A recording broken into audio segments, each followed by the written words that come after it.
안녕하세요, 젠토입니다. 하이. 안녕하세요, 젠토입니다. 안녕하세요, 프로워홀로 젠토입니다. 저는 지금 두 번째 워킹홀리데이를 여기 뉴질랜드에서 하고 있고요. 여기는 제가 살고 있는 뉴질랜드 방입니다. 아시는 분들은 아시겠지만 작년에 아일랜드에서 1년을 살다 왔고요. 제가 지금 두 번째 워킹홀리데이를 하면서 그리고 굉장히 많은 한국 유학생들, 한국 워킹홀리데이 하시는 분들을 만나면서 나름의 워킹홀리데이에 대한 기준, 저만의 뭔가 노하우? 이런 것들이 생겼어요. 그래서 이번 뉴질랜드 워킹홀리데이도 준비할 때도 어렵지 않았고 지금 초기 정착까지 다 끝마친 상태인데도 굉장히 스무스하게 흘러갔어요. 그럴 정도로 뭔가 이제는 프로 워홀러다. 그 많은 노하우들 중 하나인 초기 정착금에 대해서 오늘 말씀을 드리려고 해요. 이 초기 정착금에 대한 질문이 굉장히 많았어요. 아무래도 제일 현실적인 고민이 돈일 텐데요. 저도 워킹홀리데이 준비할 때 얼마를 도대체 들고 가야 하냐 찾아봐도 딴 사람 얘기 같고 내 얘기 아닌 것 같고 또 그 찾을 때 뭔지 알죠? 나의 버짓에 맞는 후기를 찾으려고 애쓰는, 그래서 뭔가 되게 애매했었는데 지금 와서 돌아보니까 이 정도면은 괜찮네, 이 정도면 평균적인 금액이네 하는 정도의 금액이 보이더라고요. 일단 우선 초기 정착금에 대해서 뭔지 설명을 간단하게 드리자면은 유학이든 워킹홀리데이는 외국에서 살 때 최소한의 금액이죠. 그곳에서 견딜 수 있는 최소한의 금액. 유학을 가시는 분들은 일을 안 할 생각이신 분들이 있을 테니까 그분들한테는 총 6개월, 총 1년간 일을 안 하면서 인간적인 생활을 누릴 수 있는 최소한의 금액, 뭐 이 정도가 될 것 같고, 워킹홀리데이를 준비하시는 분들은 일을 구하기 전에 내가 버틸 수 있는 최소한의 금액, 이거를 초기 정착금이라고 생각하시면 될 것 같아요. 제가 최소한의 금액이라고 얘기했지만 당연히 많으면 많을수록 좋습니다. 자, 그러면 이제 초기 정착금에 대해서 알았어. 근데 내가 어떻게 초기 정착금을 계산을 해야 될까 했을 때 제가 생각하기에 고려해야 할 3가지 부분이 있어요. 첫 번째는 본인이 가는 나라의 물가죠. 한국과 당연히 다를 거예요. 내가 외식 한 번 하는데 얼마를 써야 되고 장 보는 데는 또 얼마가 들어갈 거고 환율은 어떻게 다르고 이 정도 있잖아요. 그 정도의 기본적인 물가나 한번 서치를 해보시고 감을 좀 잡은 다음에, 두 번째로는 일을 하실 분들은 이제 내가 언제까지 놀다가 언제부터 일을 구할 것이다. 워킹홀리데이를 갔을 때 나는 3개월 정도는 놀고 3개월 후부터 일을 할 거야. 이런 생각이신 분들은 그 3개월 동안, 내가 놀 3개월 동안에 살 수 있는 금액을 준비해 가시는 게 좋겠죠. 워킹홀리데이를 해서 그 나라에서 돈을 벌면 그 돈으로 생활을 하면 되니까. 그리고 마지막 3번째는 집세예요. 제가 나중에 제 소비 품목이라고 해야 되나? 지출 내역을 보여드릴 텐데 집세가 제일 많이 나가요.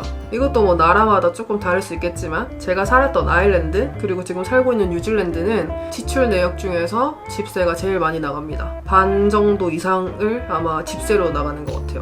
그러니까 그 나라의 집세, 월세가 어느 정도인지 이 정도도 알아보시면 대충 감을 잡으실 수 있을 것 같아요.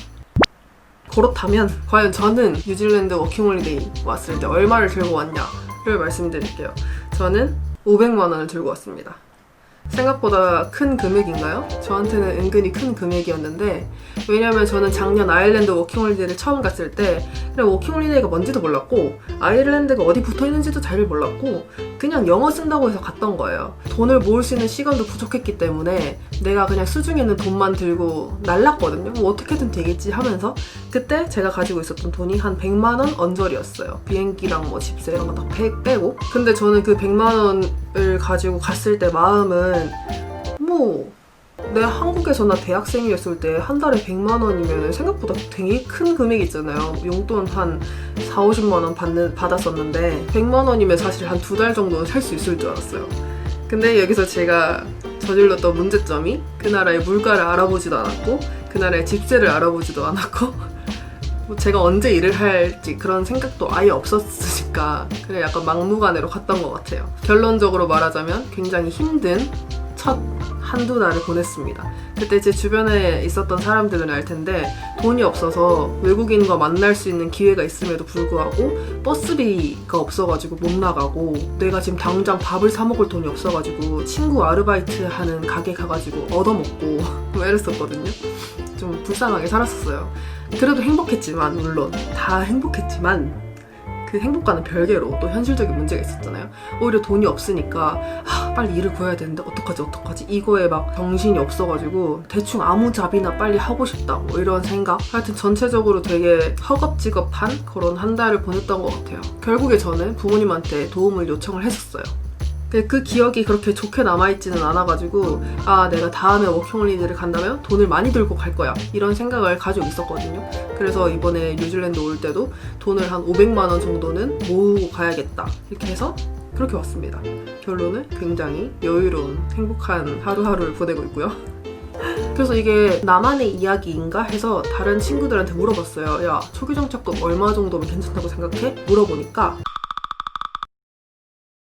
이런 식으로 대답을 해주더라고요. 다 비슷한 것 같죠? 많으면 많을수록 좋고 400~500만 원 정도면 충분하다고 생각을 하는. 그러면 지금부터는 제가 실제로 쓴 저희 지출 내역을 보여드릴게요. 지금 진짜로 워킹홀리데이 생활을 하고 있고 제가 뉴질랜드 5호를 온 지 이제 2달 차거든요.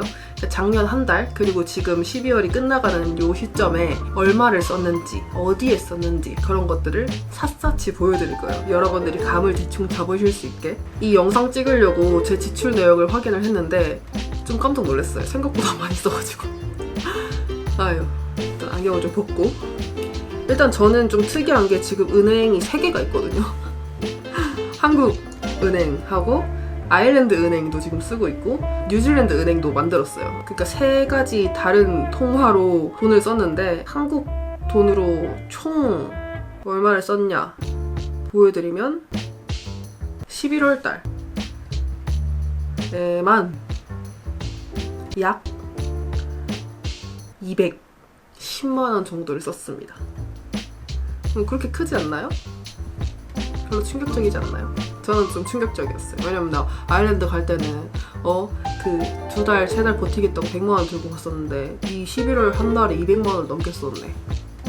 여기서 여러분들이 주목해야 할 점이 있어요. 제가 왜 200만 원을 썼나? 제가 사치스러운 애인가? 외국 가서 한 달 만에 200만 원을 쓴다고? 요거가 아니라 반대로 말하면 저는 12월에는 지금까지 80만 원 썼거든요.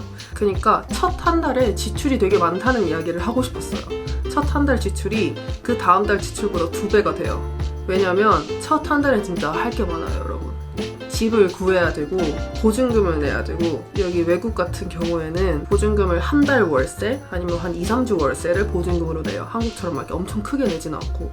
그래서 보증금을 내고 집세도 또 내고 또 새로 집에 들어가니까 사야 할 것들이 되게 많죠. 저는 이불 세트 이런 거 다 그냥 제 돈으로 새 거를 샀고요. 저는 뭔가 중고 사고 싶진 않아가지고 뭔가 다 새로우니까 새로 만들 것들이 되게 많고요. 은행도 만들어야 되지, 교통카드도 만들어야 되지, 뭐 IRD라고 뭐 이런 것도 만들어야 되지, 이것저것 할 게 많고 또 처음은 되게 신기하잖아요. 재밌고. 그러니까 이것저것 뭔가 사고 싶은 게 많단 말이에요. 돌아다니면서도 커피 한 잔도 먹어야 되고 여행 가서 이런 짜잘짜잘한 금액들이 모이니까 생각보다 평소보다 2배의 돈을 쓰게 된 거죠.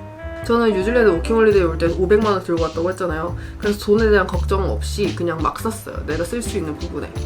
그러니까 이렇게 금액이 나왔어요. 제가 지출 내역을 보니까 한 40%가 집세고요. 20%가 쇼핑, 이런 베드 종류나 전 여기 와서 옷 같은 거 진짜 기본 티밖에 안 샀거든요. 그리고 한 30% 이상이 먹는 거.